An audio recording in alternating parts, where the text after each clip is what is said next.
kind of hot. Ooh, that's sexy. Oh, really? That's it? Yep. Right theater right here. Wow.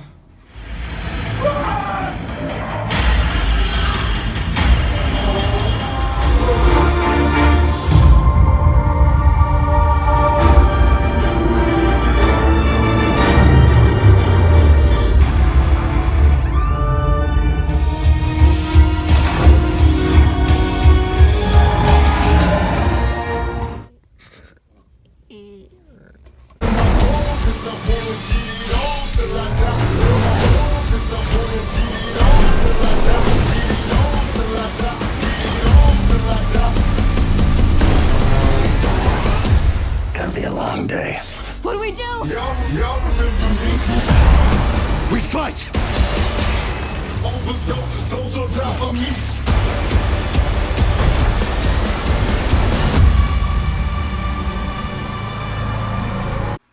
Alright guys, so I watched Pacific Rim Uprising. The first time I went to go see it with my friend in IMAX 3D. And then over the spring break I went to Mexico and they wanted to go to the movies over there. So of course I did end up seeing Pacific Rim again, this time in standard 2D. I'll talk more about the 3D after I'm done with the review. But for now, let's get on to the review. So this is obviously a sequel to the first Pacific Rim, and it's basically just about the same story. We have John Boyega in this movie, who is the son of Idris Elba from the first movie, and it's just the same story from the first movie. They have to fight against a alien threat, or whatever they're called. I think they're called kaijus, if I can remember right, and they're going to destroy the world. And of course we have these robots that they could fight with, and yeah, that's where you get your storyline with Pacific Rim Uprising. Basically the best way I could easily just sum up the story to this movie. So Guillermo del Toro actually directed the first movie, which I don't love as much as others, but I do like the movie. And well, to make a long story short, he went off directing the Oscar-winning movie The Shape of Water, which of course went ahead and it won Best Picture at this Academy Awards recently. Another director, Stephen S. DeKnight, took on the sequel, so that's why this movie will have a little bit of a different feel to it than, when you compare it to the first movie. Now, I had a lot of fun with this movie, but I'm not saying it's anything perfect, because of course it does have a lot of problems. Now, personally, I didn't have any problems with the story like other people did. I understood the story, and it never felt like there was anything overlapping with the story to make it hard to follow. I thought that the story was pretty good for what it was. Like, the real problem here is the writing. Not to say that the writing in this movie was terrible, it just kind of felt lazy. I really liked John Boyega as the main character. He has some decent layers to his character, and ultimately he's a pretty likable character and really does fit in this role. And, again, he does a really good job.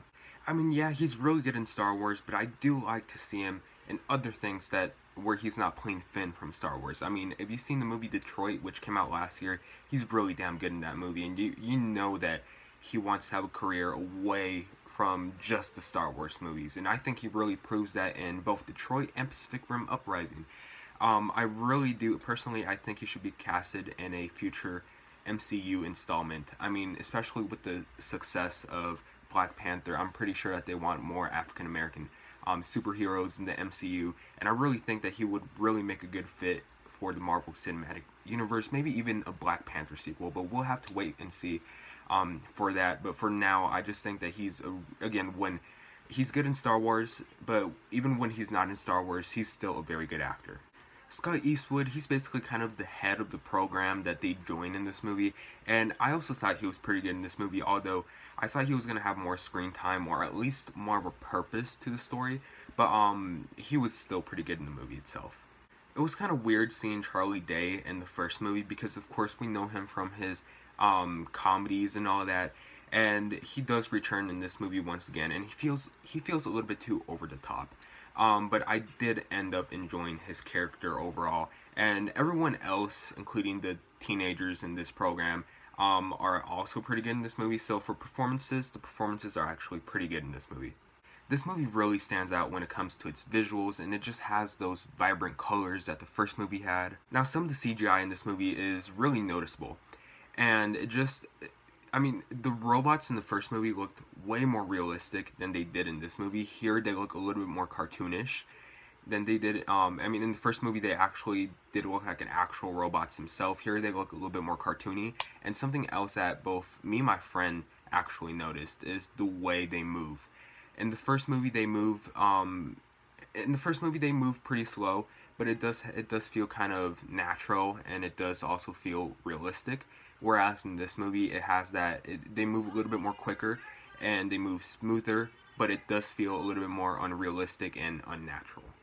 But still, the action was badass in this movie, and it was a lot of fun to watch, seeing these robots kick these monsters' ass. It was just so much fun, and it only made it better in IMAX 3D because it really did, it enhanced my experience, and it really put me in the middle of the action in this movie, like IMAX is supposed to. It was loud, the visuals looked even more crisper on that IMAX screen. The 3D is really good in this movie, and that's kind of weird to say because a lot of the movies that have been coming out in 3D recently haven't been putting that much effort to the 3D. It just feels like you were watching a standard 2D movie just with 3D glasses on. But with this movie, you actually do have a lot of 3D effects, a lot of things popping right at you. It was a lot of fun to see this movie in 3D. So I do recommend at least a 3D showing for this movie.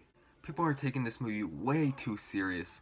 I don't think that this movie deserves to be taken serious because this movie is, sure, it's dumb, it's silly, it's stupid, but it acknowledges that. It knows what it is.